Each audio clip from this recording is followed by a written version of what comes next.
Estamos aquí en tu presencia, adorándote en nombre de todo nuestro pueblo de Puerto Rico, en nombre de esta islita que tú sellaste como la isla del Cordero. Y este pueblo que es el pueblo del Cordero, te honra y te adora a través de nuestras voces y te pide que nos ayudes con tu providencia a superar esta pandemia que tanto dolor y ansiedad, tanto desequilibrio económico y emocional ha dejado en nuestro país. Ayúdanos, Señor, a poder superarlo y tu misericordia sanadora se derrame sobre esta islita nuestra y sobre el mundo entero. Te pedimos también, Señor, por la iglesia en Puerto Rico, para que mantenga viva la antorcha de la fe, la lámpara de la fe. Que mantengamos vivas con aceite encendida nuestras lámparas, para poder iluminar a nuestra sociedad puertorriqueña, abrirles caminos de esperanza, hacerles entender que en la vida hay un nuevo factor, que es el factor divino, que es tu providencia.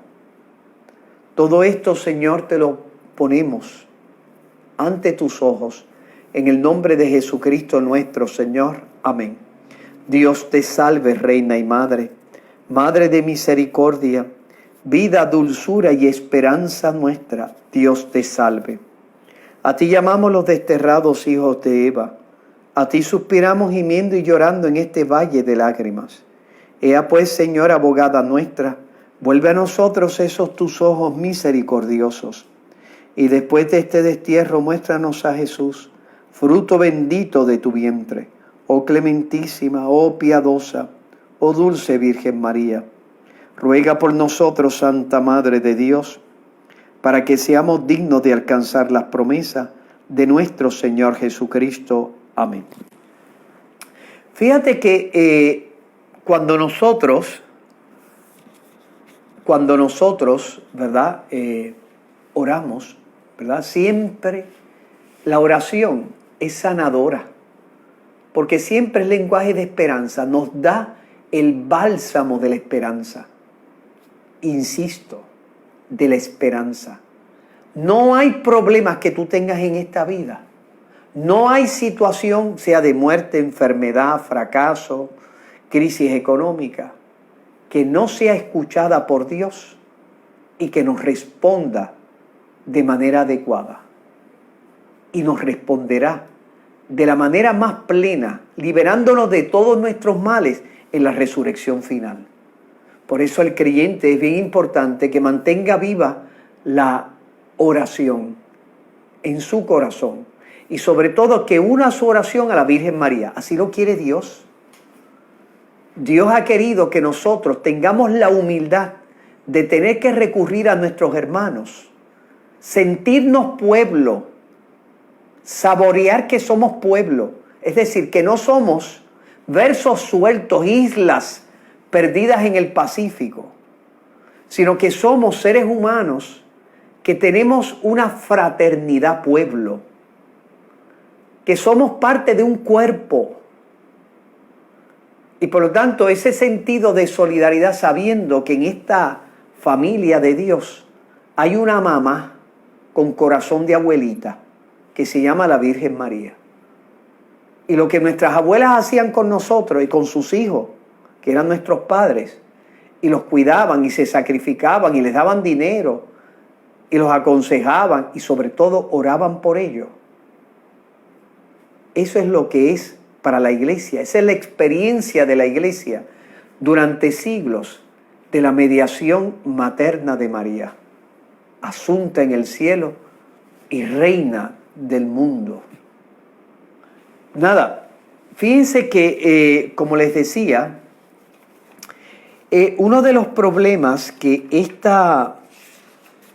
estos acuerdos llegan, ¿verdad?, es que afectan un elemento bien importante. Y yo quiero que ustedes lo entiendan. Vamos a dejar esto aquí. La neutralidad, ¿verdad?, como otro de los elementos, ¿verdad?, que están presentes. Esto está Vamos a poner esto aquí. Vamos a ver si este funciona. Muy bien. Entonces, ponemos aquí la neutralidad.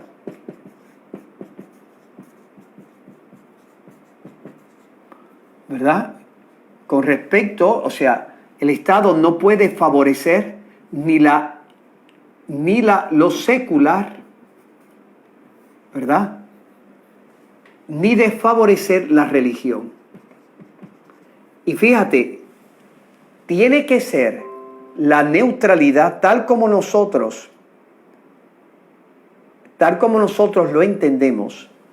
La neutralidad tiene que ser una neutralidad benevolente. Benevolente. Tiene que ser una neutralidad benevolente. No puede ser una neutralidad beligerante, sino que la colaboración no se opone a la neutralidad. El crear espacios. Imagínense lo que estos acuerdos llegan a crear un tipo de escuela que podríamos llamarla promotora de secularidad. Y fíjense, yo no estoy hablando en el aire. Miren lo que dice. Miren lo que afirma uno de los acuerdos. Dice Classroom Assignments, dice, ¿verdad? Dice, teacher may not use religious material, text, or symbols for instruction or assignment absent a legitimate non-religious educational objective, a menos que haya una legítima no religioso objetivo. Y por eso dice que cuando añade, y aquí es este elemento de promover la secularidad, cuando los objetivos educacionales para una lección, ¿verdad? Para una clase, se pueden alcanzar igualmente usando materiales no religiosos, esos materiales se deben usar en vez de los materiales religiosos. Por ejemplo, si se están instruyendo a los estudiantes sobre los colores, en vez de utilizar la escena de Navidad, se utilice para esa clase, ¿verdad?, de arte, que sería inapropiado, se utilice colorear imágenes seculares. Miren, está equivocado. Y les voy a dar un ejemplo. Es decir, en el siglo XVI, es el siglo que se llama de oro de la literatura española. Y en el siglo de oro de la literatura española hay unos textos de naturaleza religiosa que tienen un valor literario único, que se llama, ¿verdad?, por ejemplo, Subida al Monte Carmelo, o Las Moradas de Santa Teresa, o Subida al Monte Carmelo, que es de San Juan de la Cruz. Ambos son textos que se llaman autoridades de la lengua española. La lengua, por decir así, se desarrolló al calor de estos textos que tienen un origen de naturaleza religiosa.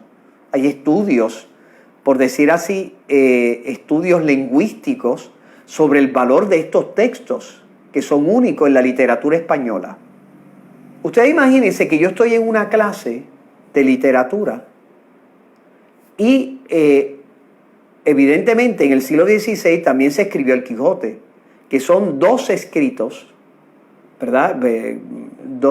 Por decir así, son tres autores del siglo XVI, del siglo de oro de la lengua española. Usted imagínese, según dice ese texto, un maestro no puede utilizar el texto de San Juan de la Cruz cuando hay la posibilidad de utilizar el texto de Cervantes del Quijote. Por ejemplo, existe lo que se llama la Biblia, ¿verdad? La Biblia que de manera clásica los protestantes utilizan, que es la Biblia de Reina Valera. Es una Biblia del siglo XVI que tiene un lenguaje de nuestro lenguaje español estupendo. O sea, sin duda, es parte de ese siglo de oro. Ha tenido, ¿verdad?, algunas reediciones como en la década del 60 para ponerlo actualizado a nivel del lenguaje. Pero es una Biblia, es la primera traducción protestante de la Biblia en lengua española y es del siglo XVI. Sin duda, es una pieza literaria, además de su valor religioso. Usted imagínese, según este texto, yo no puedo elegir ese texto, ¿por qué no? Yo lo voy a elegir no por su valor religioso, sino por su valor literario. Eso no es la neutralidad benevolente. Eso es una actitud beligerante. Es querer promover desde la escuela la secularidad. Y yo les pregunto, porque uno de los argumentos que yo he escuchado en el debate público es que cuando se habla de la escuela pública en nuestra Constitución, se dice que la escuela pública tiene que ser gratuita, ¿verdad? Y entre otras características, ¿verdad? Gratuita, tiene que ser no sectaria, etcétera. Tiene una serie de características que la Constitución prevé para nuestro sistema de educación pública. Algunos piensan que al decir no sectaria significa promotora de secularidad, como estos acuerdos irresponsables que se llegaron en la Corte Federal.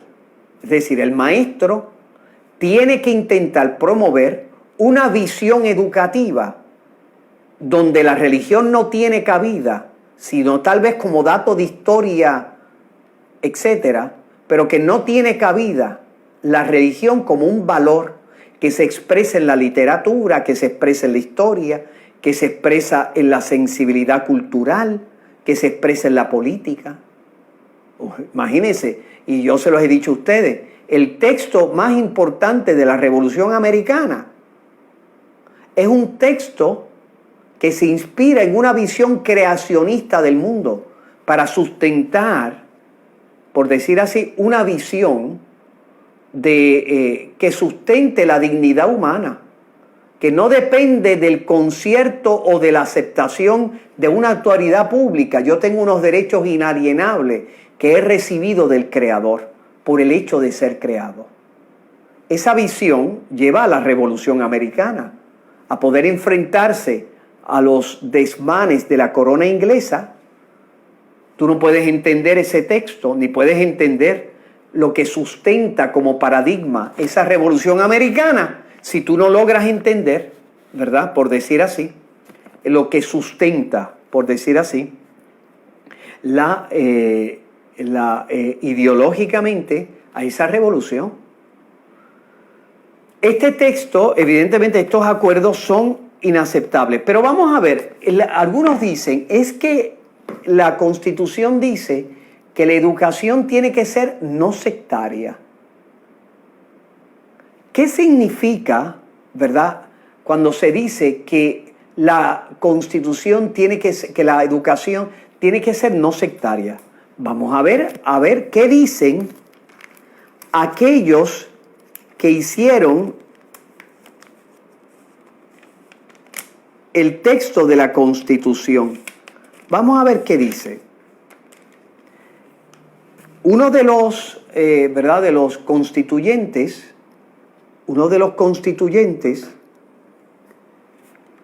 que se llamó el señor Gelpi, hace una pregunta preocupado que se diga que el sistema de educación tiene que ser un sistema no sectario. Y le preocupa, ¿verdad?, que eso pueda interpretarse como beligerante contra la religión, como si lo único sectario fuera la religión. A veces los secularistas ateos son más sectarios y menos abiertos al diálogo y a crear consensos que nosotros los creyentes. Miren lo que dice el señor Helpi. Dice lo siguiente: señor Benítez.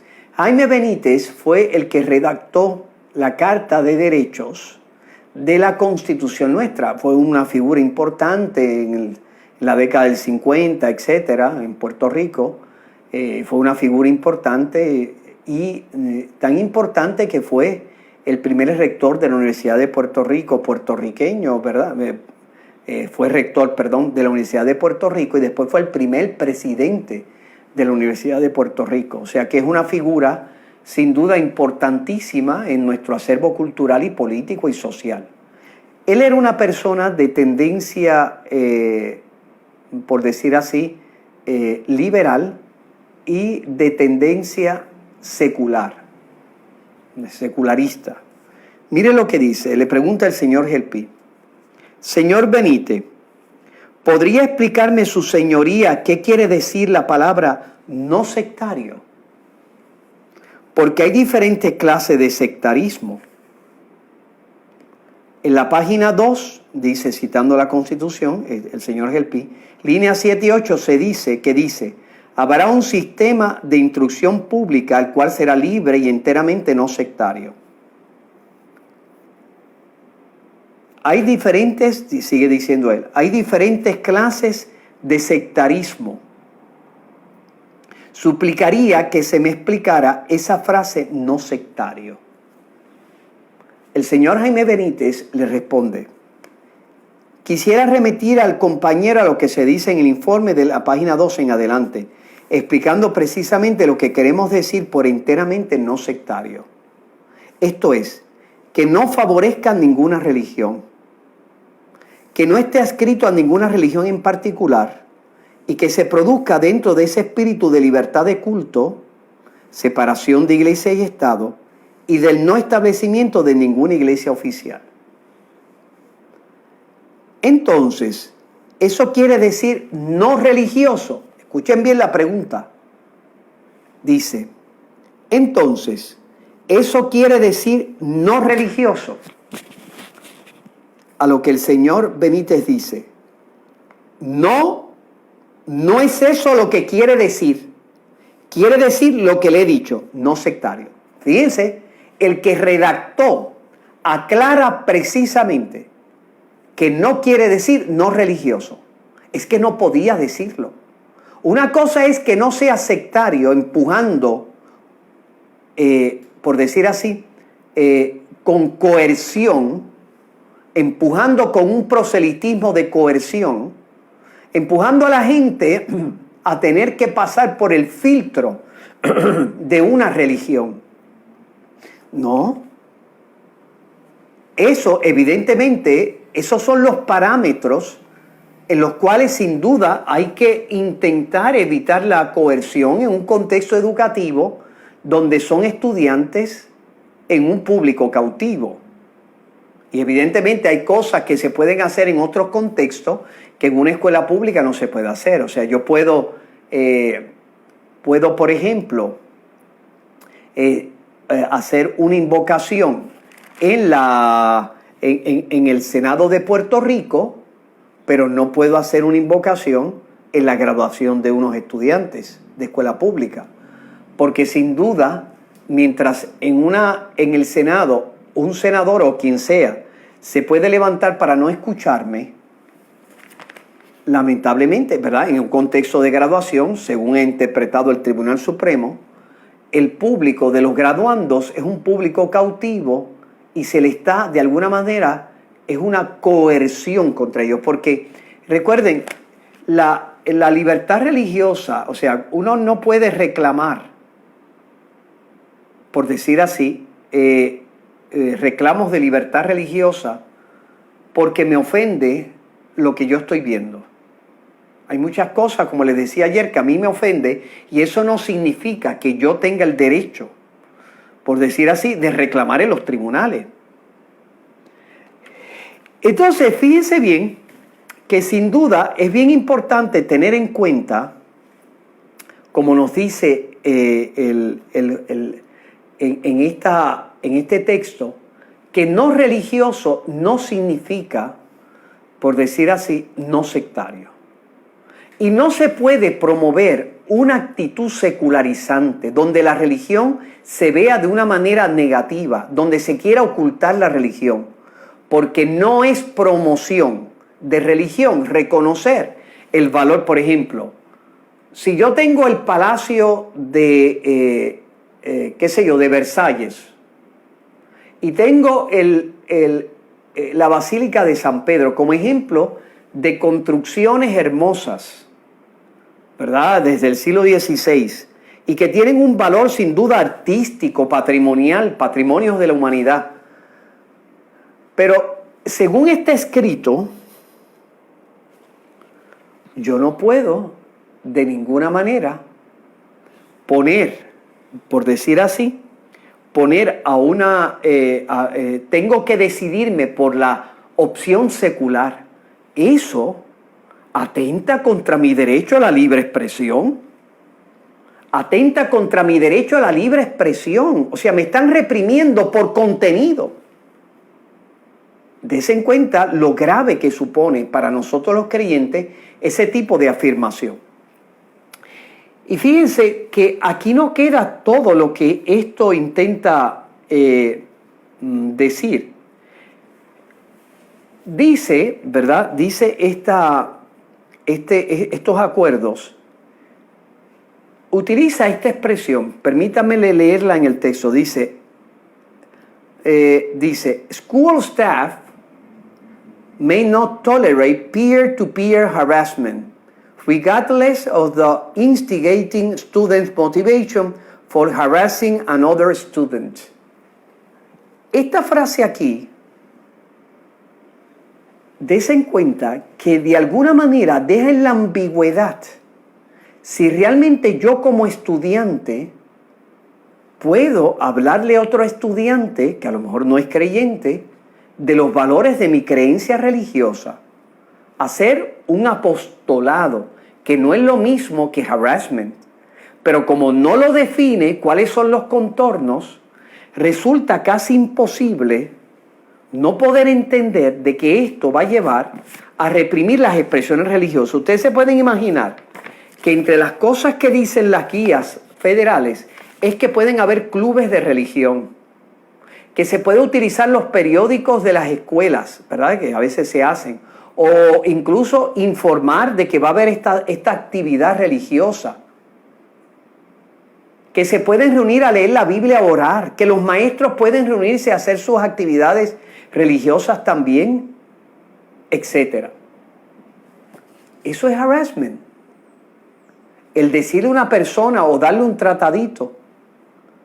Bueno, la persona puede decir que no si la persona insistiese. O sea, dese en cuenta que nos encontramos, por lo tanto, en unas situaciones que esto, entendido tal como está, en vez de contribuir a crear un clima de respeto a los